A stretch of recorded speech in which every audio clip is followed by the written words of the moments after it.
రాష్ట్ర ప్రభుత్వం చంద్రబాబు నాయుడు గారి ప్రభుత్వం అధికారంలోకి రాకమునుపు సర్పంచులకు అనేక రకాలైనటువంటి వాగ్దానాలు చేసి మేము అధికారంలోకి వస్తే ఆ స్థానిక పాలక వర్గాలకే లోకల్గా వచ్చేటువంటి మున్సిపల్ ట్యాక్సులు కావచ్చు, చెత్త పన్నులు కావచ్చు, లోకల్గా జమ అయ్యేటువంటి ట్యాక్సెస్ అన్నీ కూడా ఆ పాలక వర్గాలకి అంటే మున్సిపాలిటీలకు కావచ్చు, సర్పంచుల యొక్క పాలక వర్గాలకు కావచ్చు జమ చేసుకోవచ్చు.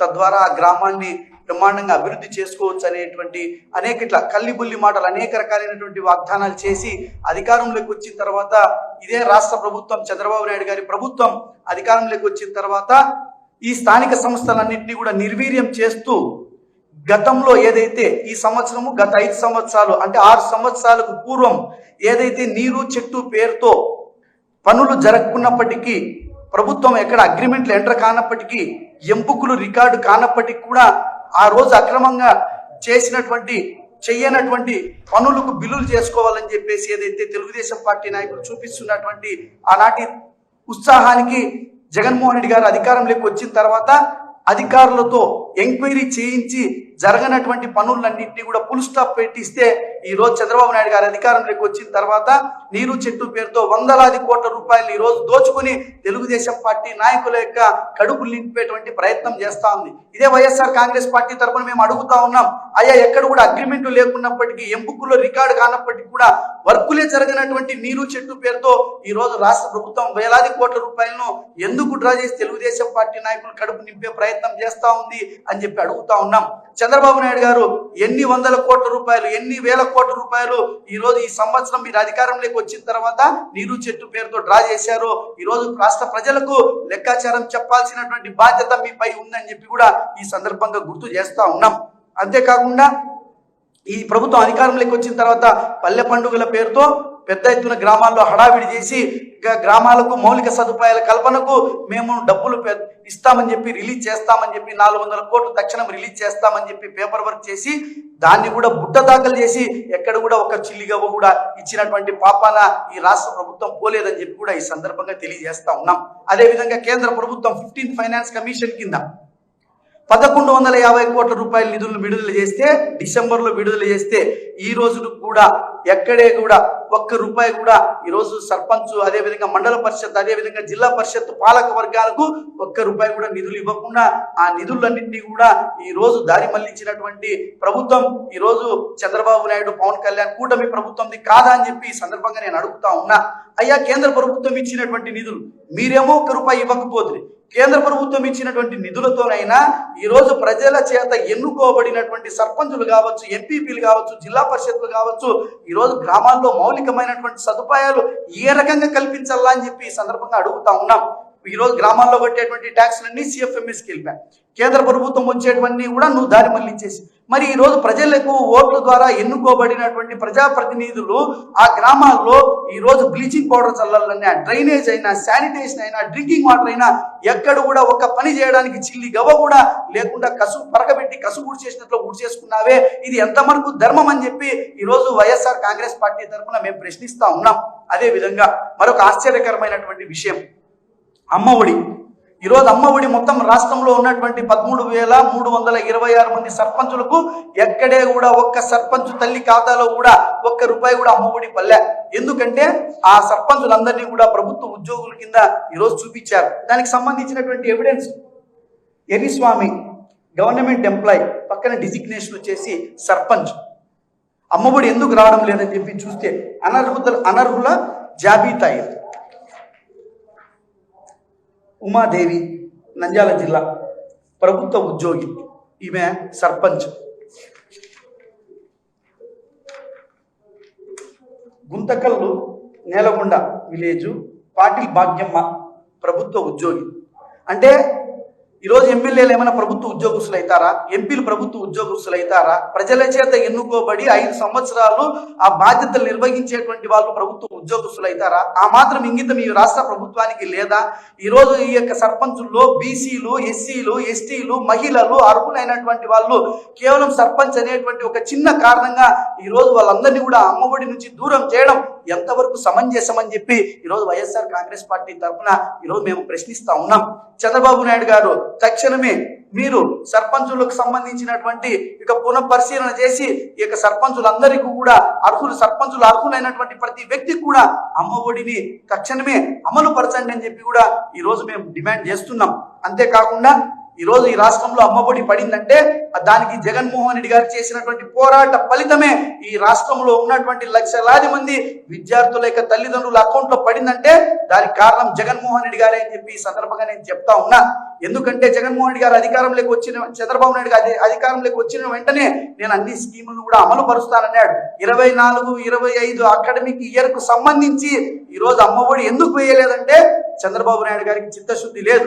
చంద్రబాబు నాయుడు గారికి చిత్తశుద్ధి లేదు కానుకనే జగన్మోహన్ రెడ్డి గారు వెన్నుపోటు దినం కావచ్చు, అనేక రకాలైనటువంటి ప్రతి సందర్భంలో కూడా ఇక సూపర్ 6 హామీలు కావచ్చు, నువ్వు ఇచ్చినటువంటి వాగ్దానాలను ఎందుకు అమలు చేయలేదు, నీకు 15,000 నీకు 15,000 నీకు 15,000 ఎక్కడికి వెళ్ళాయని చెప్పి ఈ రోజు ఈ దున్నపోతు లాంటి ఈ ప్రభుత్వానికి ఈ రోజు త్రిశూల శూలాలతో కుచ్చి వెంబడి పడితే గానీ ఈ రాష్ట్ర ప్రభుత్వం ఈ రోజు హడావిడిగా మొన్న జరిగినటువంటి పొదలి మీటింగ్ కావచ్చు, వెన్నుపోటు దినం కావచ్చు, ఇవన్నీ కూడా పెద్ద ఎత్తున సక్సెస్ అయ్యేపాటికి ఈ రాష్ట్ర ప్రభుత్వం తడబాటుకు గురై మేఘాల మీద కేంద్రం నుంచి రకరకాల వచ్చినటువంటి నిధులన్నింటినీ కూడా దారి మళ్లించి హడావిడిగా అమ్మఒడి పథకాన్ని అమలు పరిచింది.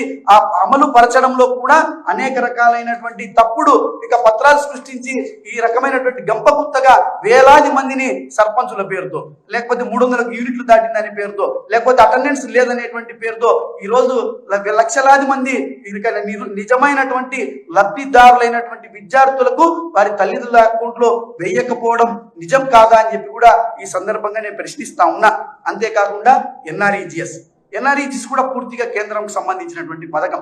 ఈరోజు ఎన్ఆర్ఈజీఎస్ నుంచి కూడా ఈరోజు రాష్ట్రంలో పెద్ద ఎత్తున ఉపాధి హామీ కూలీలకు అండగా నిలబడాలా, ప్రభుత్వాలు వాళ్ళని వలస వెళ్ళనీయకుండా కాపాడుకోవాలా అని చెప్పి ఏదైతే ఎన్ఆర్ఈజీఎస్ చట్టం ఉందో ఆ చట్టం కింద ఆ చట్టాన్ని కూడా తుంగలేకి తొక్కి ఆ చట్టం కింద ఆ ఉపాధి హామీ నిధులన్నింటినీ కూడా తెలుగుదేశం పార్టీ నాయకులు పందికొక్కుల మాదిరిగా వాళ్ళ కడుపులు నింపుకునేటువంటి ఆ చట్టాన్ని తమ చుట్టంగా మార్చుకున్నటువంటి సందర్భం కూడా ఉంది అని చెప్పి కూడా ఈ సందర్భంగా నేను తెలియజేస్తా ఉన్నా.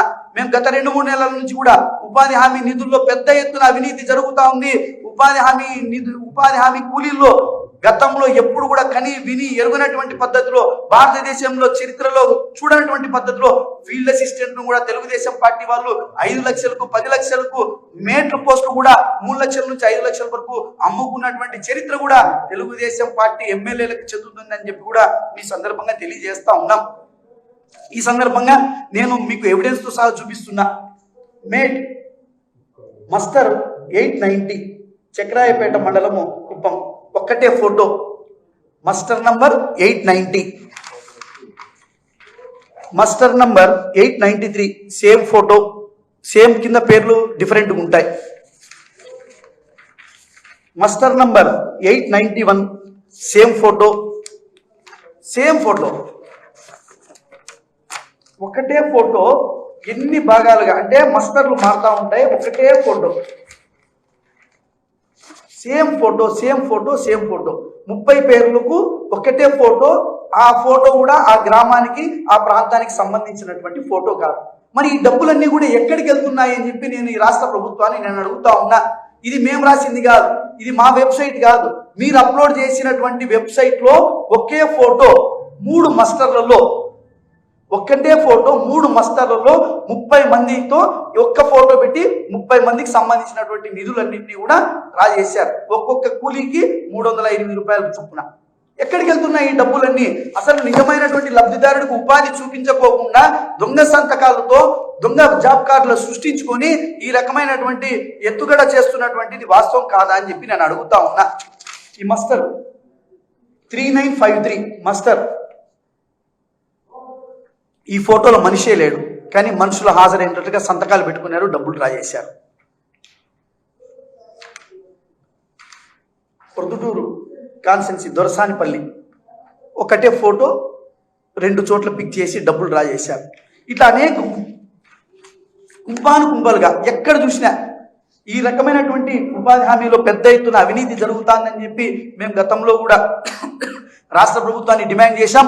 భవిష్యత్తులో కూడా దీని మీద పెద్ద ఎత్తున ఉద్యమం చేయబోతున్నామని చెప్పి కూడా ఈ సందర్భంగా తెలియజేస్తా ఉన్నాం.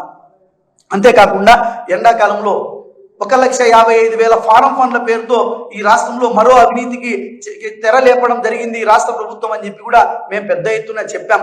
అయితే ఫారం ఫండ్లలో అవినీతి ఎంత శాతం ఉందంటే, ఒక ఒంటరి మహిళ పుంగనూరు నియోజకవర్గం పులిచెర్ల మండలం, ఆమెకు సంబంధం లేకుండానే ఆమె పేరుతో ఫారం ఫండ్ శాంక్షన్ అయింది. ఆమెకు సంబంధం లేకుండానే ఫారం ఫండ్ తొగినట్ల, ఆ డబ్బు డ్రా అయినట్లు కూడా ఆ రికార్డులలో మెన్షన్ అయింది. ఆమెకు తెలియకుండా అంత వ్యవహారం జరగడం ఆశ్చర్యపోయినటువంటి ఆ మహిళ సాక్షాత్ ఎంపీడీఓకి వెళ్ళి రిటర్న్ గా కంప్లైంట్ ఇవ్వడం జరిగింది. ఈ రకమైనటువంటి అవినీతి ఈ రాష్ట్రంలో 1,55,000 ఫారం ఫండ్లలో 1,50,000 ఫారం ఫండ్లలో కూడా అవినీతి జరిగింది.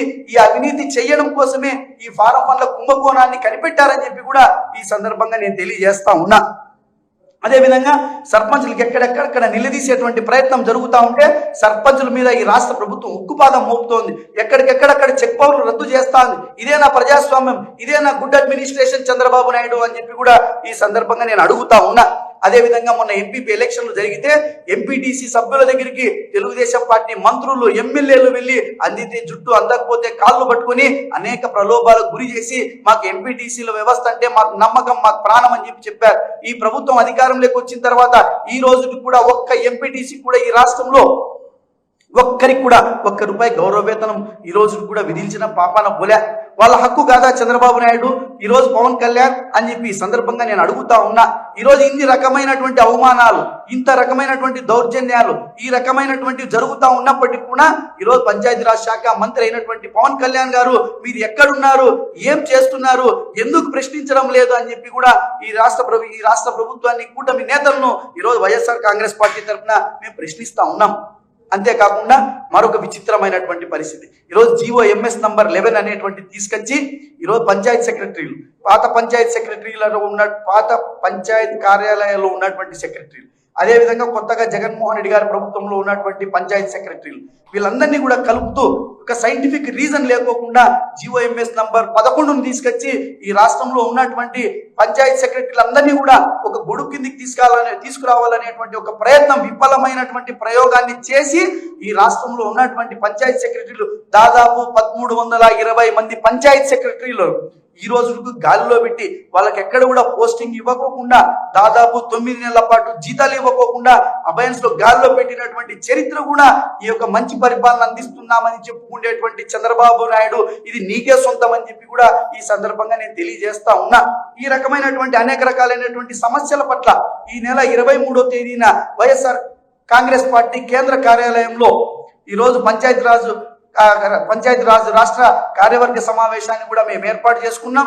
ఈ ఉపాధి హామీ పనుల మీద, అదేవిధంగా డైవర్ట్ చేసినటువంటి కేంద్ర నిధుల మీద మేము చర్చించి భవిష్యత్ కార్యాచరణను ఏర్పాటు చేసుకుని ఆ రకమైనటువంటి మేము కార్యక్షేత్రంలో కూడా మేము ముందుకు వెళ్ళబోతున్నామని చెప్పి కూడా ఈ సందర్భంగా తెలియజేసుకుంటూ ఈ నెల 23వ తేదీన ఈ కార్యక్రమానికి ముఖ్య అతిథిగా శ్రీ సజ్జల రామకృష్ణారెడ్డి సార్ కూడా హాజరు కాబోతున్నారని చెప్పి కూడా ఈ సందర్భంగా తెలియజేసుకుంటూ, ఏదైతే కేంద్రం నుంచి వచ్చి రాష్ట్ర ప్రభుత్వం డైవర్ట్ చేసినటువంటి 1150 కోట్లను తక్షణం జమ చేయాలని, అదేవిధంగా ఉపాధి హామీ మీద, అవినీతి మీద తక్షణమే కేంద్ర రాష్ట్ర ప్రభుత్వాలు ఎంక్వైరీ చేయాలని చెప్పి కూడా డిమాండ్ చేయబోతూ భవిష్యత్తు కార్యాచరణను కూడా మేము 23వ తేదీని కూడా మేము ప్రిపేర్ చేసుకోబోతున్నామని చెప్పి కూడా ఈ సందర్భంగా నేను తెలియజేస్తున్నా.